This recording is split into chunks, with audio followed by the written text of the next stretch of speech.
Hi, good afternoon. I'm Jackie and today I'm going to explain the units of SLA or Second Language Acquisition. The first one is the fundamentals of SLA. Now, what is SLA? Well, it's Second Language Acquisition, and it is the process of how people develop their second language in an informal way, such as just living or visiting any speaking country. For example, a French guy living in the UK or a Mexican just visiting in Japan.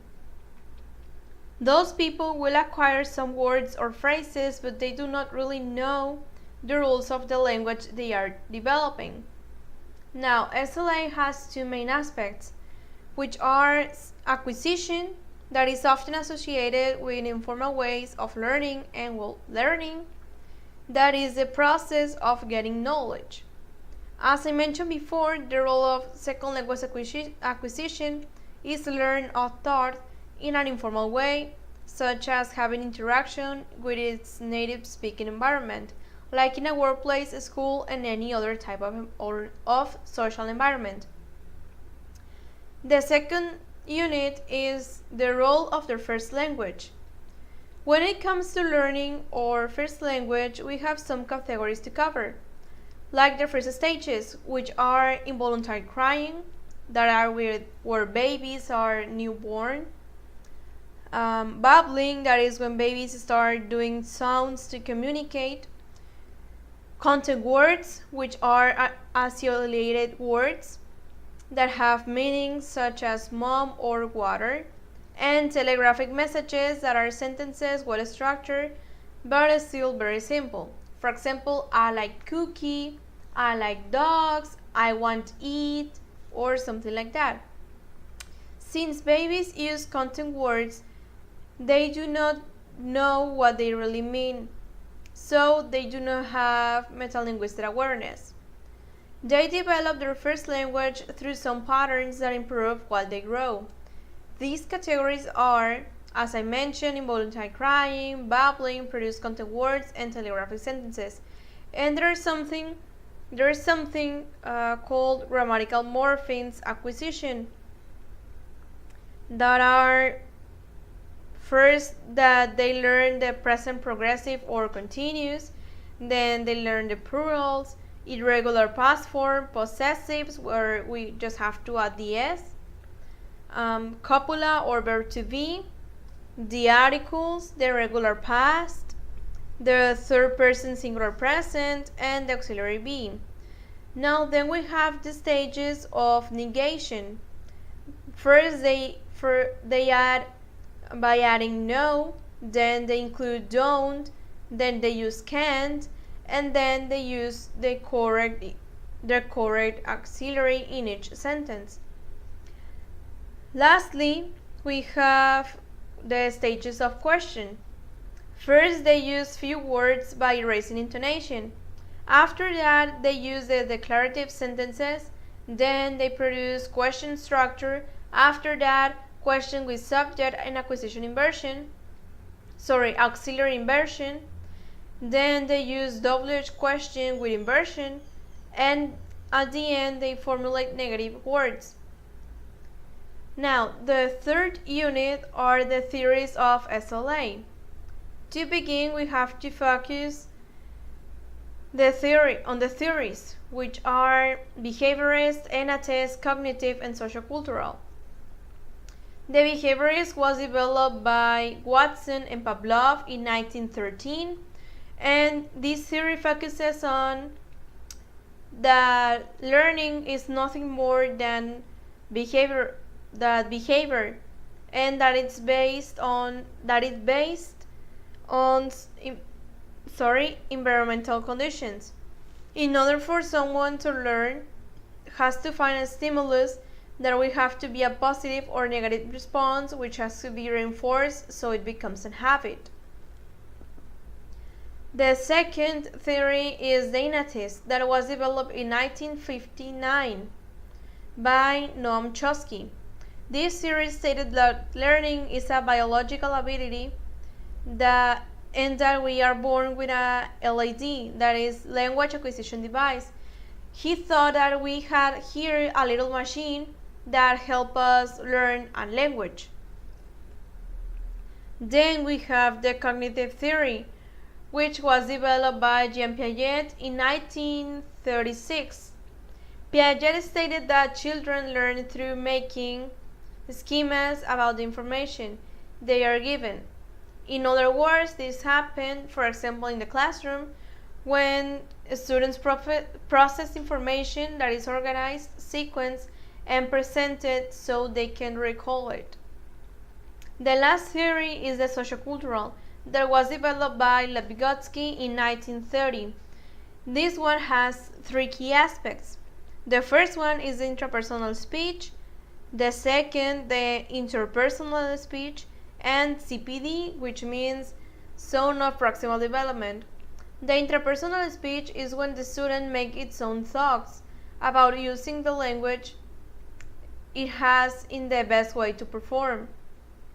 The interpersonal speech is how you communicate those ideas with others, and CPD is, at least for me, the most important because you learn through interaction with the ones that know more than you in that moment. This happens usually in the classroom for us teachers when we have a high-level student and a low-level student.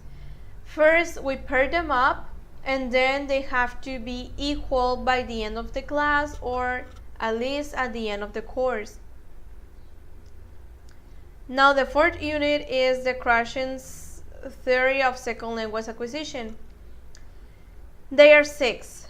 It's acquisition learning, monitor, affective filter, input, natural order, and the rating theory hypothesis.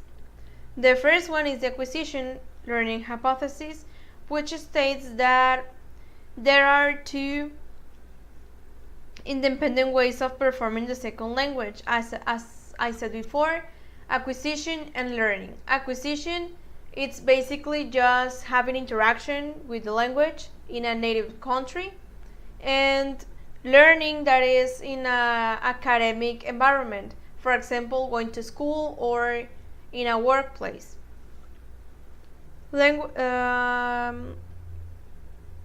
Furthermore, we have our second theory, which is the monitor hypothesis. In this case, Krashen says that this is when self-correction occurs because the user scans for errors and produces an utterance. There are three types of monitors: over-user, optimal user, and under-user. Over-users are the ones that are always trying to correct themselves and they just stop talking until they get the correct sentence or the right structure they were looking for. But the idea, it stops, and then when they got it, they follow. Then we have the optimal users that they do notice a few errors on themselves, but they think that it's not it's not incorrect, but they think they have to improve through as time passes by. And the other user that he doesn't really care if he's using the right rule or the right structure, as well as his idea is communicated. The third theory is the affective filter. Its main focus is that feelings affect the students' learning, and that they can either block or open to knowledge, depending on how they feel. This theory has three main factors, which are motivation, self-confidence, and anxiety. He thought that if we had high motivation and high level of self-confidence, we could be really good learners. And if we had a high level of anxiety and a low level of motivation and self-confidence, that wouldn't be good, because we would just block to knowledge and we wouldn't learn at all. The other theory is the natural order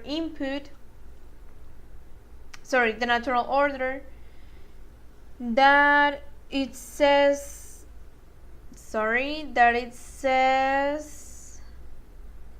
that we do not actually learn but acquire knowledge by understanding input that is slightly beyond our current level of competence. This theory is focused only in listening comprehension and reading by receiving second language input that is beyond its knowledge.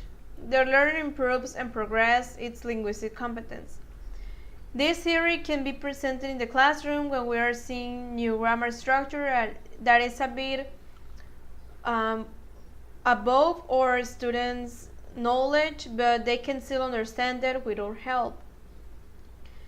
To conclude, the final hypothesis is the learning theory, which focuses that, as it is the name, the reading, because the more you read, the more vocabulary you are acquiring.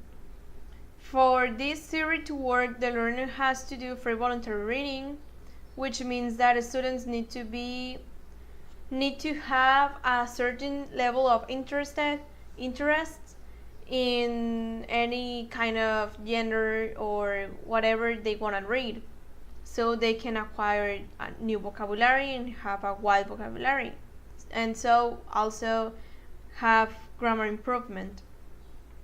The fifth unit is individual differences in second language learning. This says that there are certain type of learners, and we thought that the ones that would be more successful are the ones that are persevering, that they have interest, they are patient, they have willingness to learn, they are self-confident, have straight goals, they are curious, and they are not afraid to make mistakes. Because in case that you don't want to make any mistakes, you won't be able to actually learn something. Because in order to succeed, you have to fail first. The sixth unit is learner language. It is about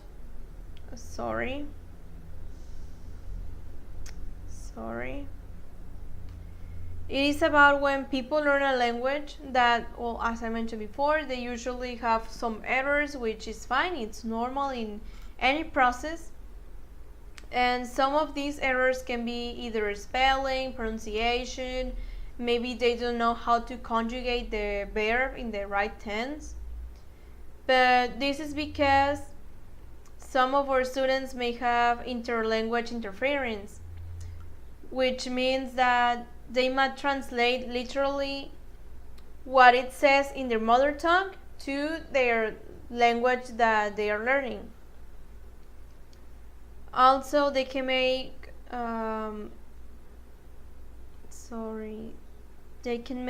intra-language that it's not because they do not really know, but maybe they forgot the rule or they don't really know how to use it. Besides all above, we must add the term fossilization, and that is when our students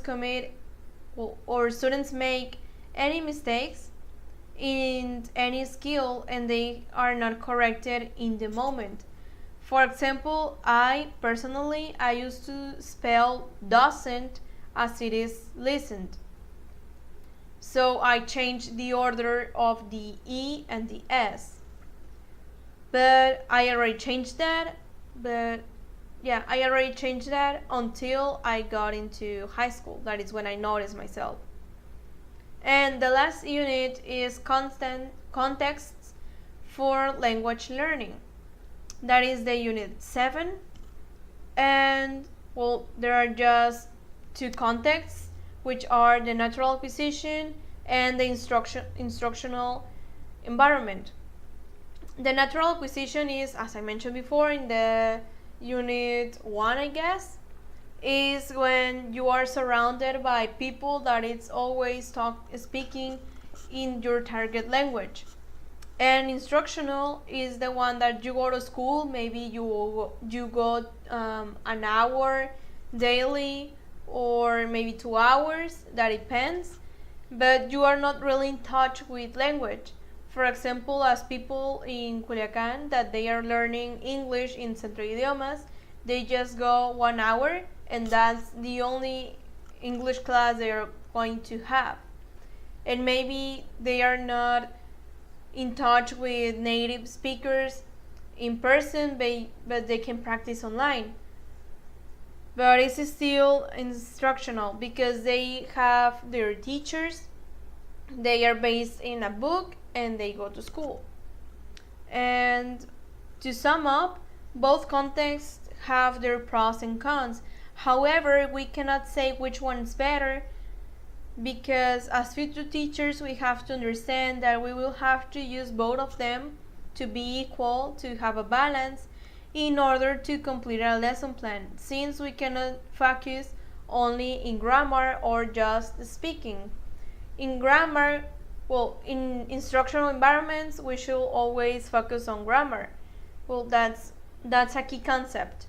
And for acquisition, is just interaction and trying to practice language 24/7.